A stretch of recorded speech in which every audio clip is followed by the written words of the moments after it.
आपल्या गुरुसोबत देवीचं दर्शन करता आलं तर छान होईल असा आध्यात्मिक भाव ठेवून गुवाहाटी दौरा केला। पण 17 मार्चला कळालं की ज्याला गुरु केला तोच आरोपी निघाला। ही प्रतिक्रिया आहे रुपाली चाकणकरांची। चुकीचा गुरु केला की भक्ताची फसगत होते हे चांगलं शिकल्या सवरल्या चाकणकरांना कळू नये। सद्गुरु विण सापडेना सोय धरावे ते पाय आधी आधी हे साधू संतांनीच लिहून ठेवलंय। पण गुरु चुकता फजिती होय कोण लावील पुढली सोय मिथ्या गुरु फसगत होय समजे परी उमजे चिना हेही लिहून ठेवलंय की, पण त्याकडे कोण लक्ष देतो? पाहुयात यावरचा हा स्पेशल रिपोर्ट। चुकीचा गुरु करून चाकणकर फसल्या, राजकीय करिअरला मुकल्या।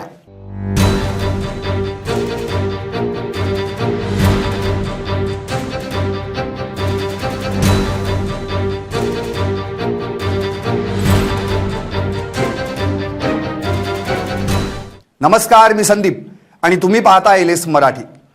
रुपाली चाकणकरांनी भोंदू अशोक खरात सोबत केलेल्या गुवाहाटी दौऱ्याचा तपशील बाहेर आला आणि खरातशी काही एक संबंध नाही असं म्हणणाऱ्या चाकणकरांच्या 5 वर्षांपूर्वीच्या गुवाहाटी दौऱ्यावर प्रकाश पडला।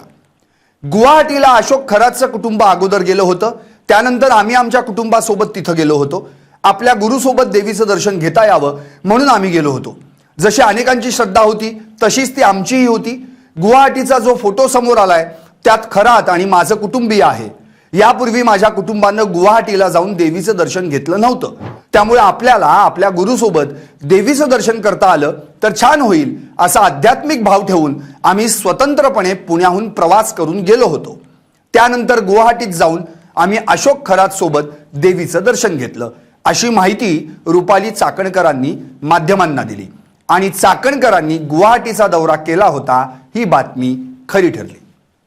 खरात चाकणकर कुटुंबाच्या या गुवाहाटी दौऱ्यावरून आता अनेक प्रश्न उपस्थित होत आहेत, ज्याची उत्तरं चाकणकर कधीतरी देतील का? रुपाली चाकणकरांना खरातकडे सर्वात पहिल्यांदा कोण घेऊन गेलं? त्यांची खरातशी ओळख कुणी आणि कोणत्या वर्षी करून दिली? चाकणकर कुटुंबात खरातच्या पहिल्या भक्त कोण बनल्या?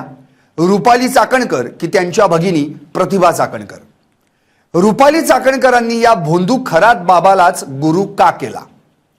बरं, केला तो केला, पण काहीतरी बोध झाल्याशिवाय अथवा प्रचिती आल्याशिवाय कुणी कुणाला गुरु करून घेत नसतो।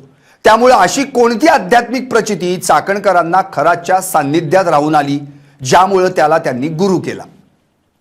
गुवाहाटी दौऱ्यावरून परतल्यावर अवघ्या 2च महिन्यांनी चाकणकरांना राज्य महिला आयोगाचं अध्यक्षपद लाभलं।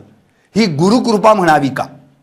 जर या प्रश्नाचं उत्तर नाही असं असेल तर राज्य महिला आयोगाचं अध्यक्षपद गुरुचरणी अर्पण असं चाकणकर त्यांच्या भाषणात म्हणाल्याच कशा? 2021 मध्ये गुवाहाटीला सहकुटुंब गेलो होतो असं चाकणकर म्हणतात, म्हणजे 2021 पूर्वीच त्यांची खरातशी ओळख झाली होती का? आणि आता शेवटचा प्रश्न, खरातला गुरु करण्यापासून त्याला अटक होईपर्यंतच्या कालावधीत चाकणकरांच्या कानापर्यंत त्यांच्या गुरुचा एकही कारनामा आला नाही का, की येऊनही कानाडोळा केला? भोळ्या बाबड्या निरक्षर व्यक्ती गुरु आणि मिथ्या गुरु यातला फरक करण्यात चुकू शकतात हे मान्य, पण चाकणकरांसारख्या उच्च शिक्षित राजकीय महिला नेत्या गुरु आणि मिथ्या गुरु यात फरक करण्यात कमी पडल्या हे कसं मान्य करावं? असो, जाता जाता संतांच्याच शिकवणीनं शेवट करतो। सद्गुरु आणि मिथ्या गुरु ओळख हवा विचारे, जो आत्मज्ञान दावी तोच गुरु वंदनीय। आता या खरातकडे असं काय आत्मज्ञान होतं हो की जे पाहून त्याला अनेकांनी वंदन करावं? पण तरी देखील त्याच्या चमत्कारिक प्रकारांना आणि त्याच्या भूलथापांना हजारो लोक भुलले हे पाहून वाईट वाटतं। बाहेर दावी ज्ञान आंतरी कपटपूर्ण अशा पाखंडी गुरुला न घालावा प्रणिपात। वरवर मिथ्या ज्ञानाच्या पुड्या सोडून मनात मात्र कपट आणि भोगवृत्ती ठेवून असलेल्या ढोंगी गुरुला नमस्कार करू नये ही आपल्या संतांची शिकवण। पण रुपाली चाकणकर काय किंवा त्या भोंदू खराचे इतर भक्तगण काय? त्याच्या हात चलाकी, जादूटोणा, तथाकथित मंत्रतंत्र विद्येला बळी पडले आणि त्याच्या पायावर त्यांनी आपले डोके टेकले। असो, खरातचा ढोंगीपणा तर केव्हाच उघडा पडला। आता त्याच्या सान्निध्यात राहिलेल्या आणखी किती जणांचा ढोंगीपणा उघड होणार आहे कुणास ठाऊक। एकूणच काय तर रुपाली चाकणकरांच्या बाबतीत एक मात्र नक्की म्हणावंसं वाटतं, चुकीचा गुरु करून चाकणकर फसल्या आणि राजकीय करिअरला मुकल्या. तुम्हाला काय वाटतं? व्हा व्यक्त आणि पाहत रहा LS मराठी फक्त.